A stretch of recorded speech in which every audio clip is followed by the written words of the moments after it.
Greetings. It's Thursday, June the 26th, 2025. I'm Thomas Caldwell of the Aurelian Column, and this is the Midweek Report.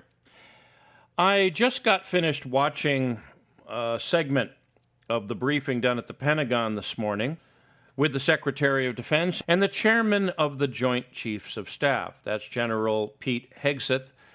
It was a briefing on the attack the Americans made on Iran and hitting the bunkers and all the other stuff. And I've seen these sorts of things going on for many years. I found this rather disturbing, not in the information they were trying to convey, but in the manner they were conveying it.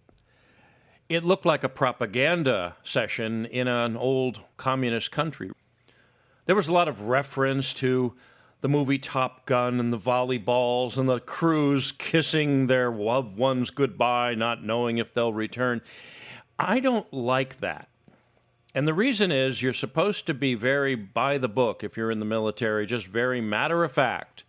Just the facts, ma'am. The embellishment I found, frankly, rather repulsive and a little frightening. Because when you're getting into emotional creativity like this, that's the best way to say it, emotional creativity, when it comes to manipulating the audience at home watching this, that is not a good thing. That's what's happened in the news business, and now it's happening in the military business. It's important to give a briefing to the press on what you did, how you did it, showing off your new toys, but the embellishment, the swagger, I found arrogant and a little bit undignified for the United States military. So I sincerely hope that they change that. The Secretary of Defense is also known for his rather emotional way of dealing with things or references to the Bible. But then again, this is all about religion, what's been going on in the Middle East. And we have now a breather. The ceasefire between Iran and Israel and what it means. Is the war over? Has it really ended, or is it just beginning? What was accomplished with this 12-day war, they're calling it? What opportunities were lost? And what will the cost be to all concerned? In spite of all the swagger the Americans seem to be engaging in these days, the Islamic Republic of Iran is still a functioning state.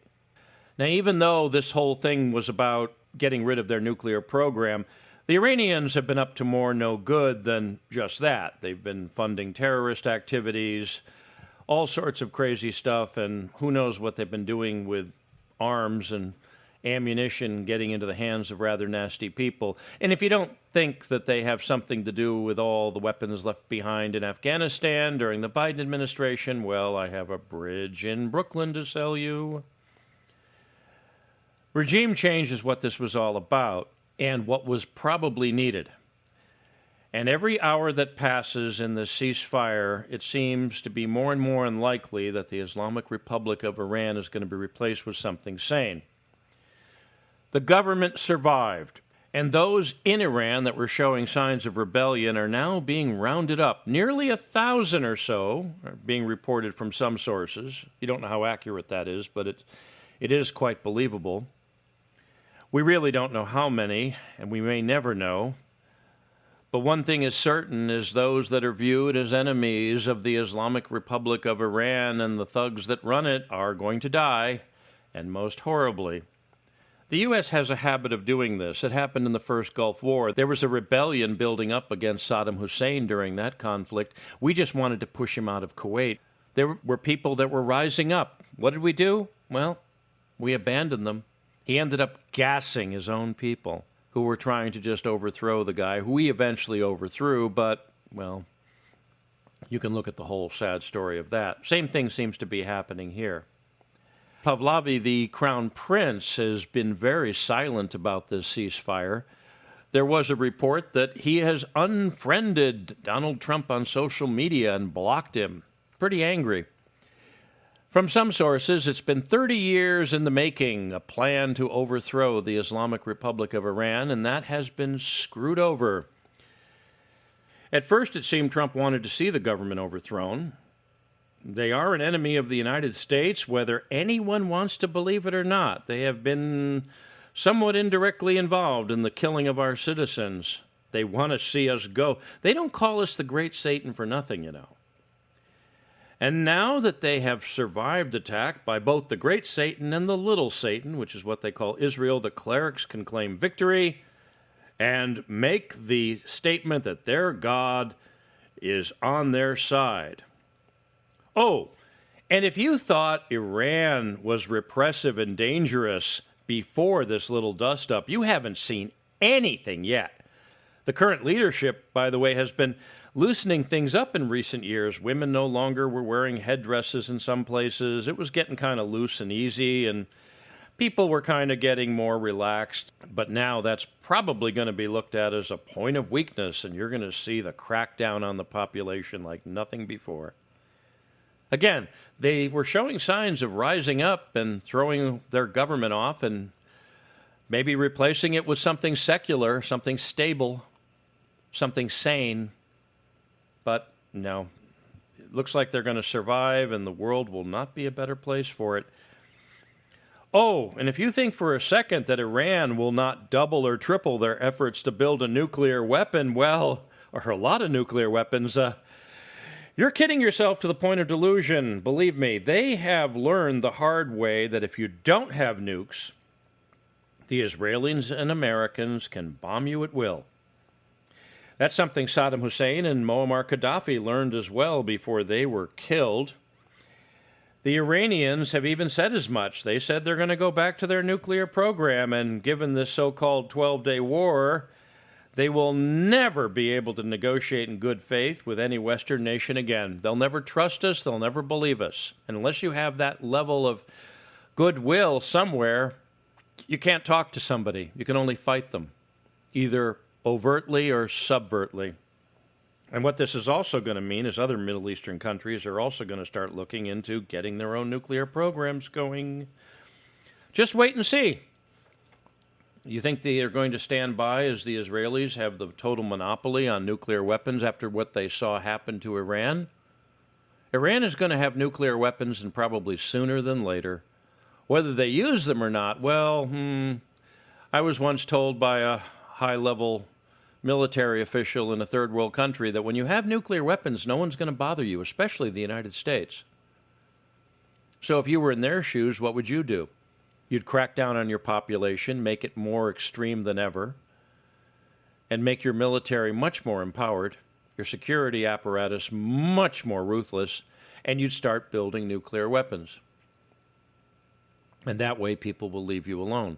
And then you're going to start trying to subvert those that attacked you. Mark my words, a lot more people were killed in this thing than what you're hearing now. A lot more. Israel thought that if they attacked Iran, the United States would join the fight on their side almost immediately. That was not very nice of them. And the U.S. went along with their plans and became a party to Israel's sneak attack on Iran. That involvement in a deception where negotiations were planned in order to lower the Iranians' guard will cause long-term harm to the interests of the United States and its people. Being complicit in a sneak attack in the way the United States was is going to come back to haunt us badly. Chisel that in stone. The fighting may be over for now, but the world is a far more dangerous and unstable place than it was a couple of weeks ago. Once the war started, it had to be pushed to the end, like it or not. It wasn't a smart idea to start it, but when it started, Iran had to be done away with as an Islamic state. You can't negotiate with religious fanatics, barbarians, or savages. You can only get rid of them. And an opportunity that was many years in the making and planned out is now probably lost, and a lot of Iranians are going to suffer and die for it. And eventually, others in other nations will as well. Oh, and speaking of such people as barbarians and savages, nobody is talking about the government of South Africa and their stockpile of enriched uranium that with a little bit of effort and know-how could be used for making bombs. About 1/4 of a ton, I've been learning. And they are big friends of Iran. They are also corrupt, incompetent, and well into the genocide game. You can ask any white South African about that one. Now, that's a story I am working on. I'm getting more information, and it's looking more and more disturbing. But we could have more countries getting into the nuclear game or helping others get into the nuclear game than would be, well, something that would be making you sleep well at night. Stay tuned. You'll be hearing more about that in the future. Meanwhile, back to what is still the United States, last I looked, New York City. What was once one of the jewels of American civilization is set to become our premier communist-run municipality. A man named Zohar Mamdani, a fellow who was born in Uganda to Indian parents, has won the Democratic nomination to become the next mayor of the Big Apple, as we like to call it, or used to like to call it. If you're nominated by the Democratic Party in New York City, you're virtually certain to be the next mayor. This is not good. This man is an insane communist, as are all members of this thing called the Democratic Socialists, which includes the infamous AOC from New York City, you know, the lady with the teeth and who used to work in a bar, among others. Lots of celebrities like this guy, along with other insane people or those who are of a self-hating nature. I don't even want to use the word liberal to describe these people anymore because it's offensive to those liberals in history who had education and intelligence and actually wanted to make the world a better place. We have to come up with a new word to describe these people besides insane. Now, among other things, this fellow is promising free transportation to the people of New York, no one to pay for buses and subways. That's a surefire way to disaster. All sorts of rules and regulations on businesses which will guarantee everyone will flee the city who has any sense. Oh, and the New York City government will begin running all the grocery stores and distributing all the food. Ask anybody in Soviet Russia how that went. All to be paid for with taxes on the rich and all the businesses that don't get out of the city soon enough. Some $20 billion in tax increases in New York. We could well see the New York Stock Exchange move to another city along with the New York Yankees or other sports teams. Anyone that has any wealth to speak of will flee. You'll be seeing that probably this summer. Oh, and why is free transportation a bad idea? New York City is full of all sorts of crazy people on the street that want to be warm in winter and cool in summer. If you're in that class, you're just going to crawl onto a bus or a subway and not leave. Won't cost you anything. It's insanity. There's no other way to put it. We got to come up with a new word. We need to have a contest for that. I'll get back to you. No country can survive this level of self-inflicted self-destruction. The Democratic Socialist movement of the Democratic Party, which is well funded by the liberal, mostly self-hating white elite, is pushing its agenda with everything they have at their disposal. And the death of our nation is the obvious goal because I can't see anything else. I guess it's an old American tradition they're trying to keep up. The Democratic Party started the first American Civil War, and now they seem to be falling over themselves to start the second one. And speaking of needless conflict, an academic study conducted by an Israeli professor, my hat's off to the man, a professor at Ben-Gurion University and published with the help of Harvard University, reveals that some 377,000 Palestinians living in Gaza prior to October 2023 are now unaccounted for. They're missing. It's estimated that half of that number are or were children. Some of those people have probably fled Gaza for elsewhere, and you can't really blame them, but most of them are almost certainly dead. To put that in perspective, a little more than 400,000 Americans were killed in the Second World War. That's a lot of people to go missing on a piece of land not much bigger than 2 districts of Columbia. The official death toll of Palestinians killed since Israel started its retaliation against Gaza is about 61,000, which many of us have always thought was a gross underestimate. But thanks to this report, we're now finding out exactly how gross it actually is. There's really not much you can say about that. Not much you can comment on when you read that number or learn about what's gone on there. It's obvious how horrible that whole sick, sad episode has been.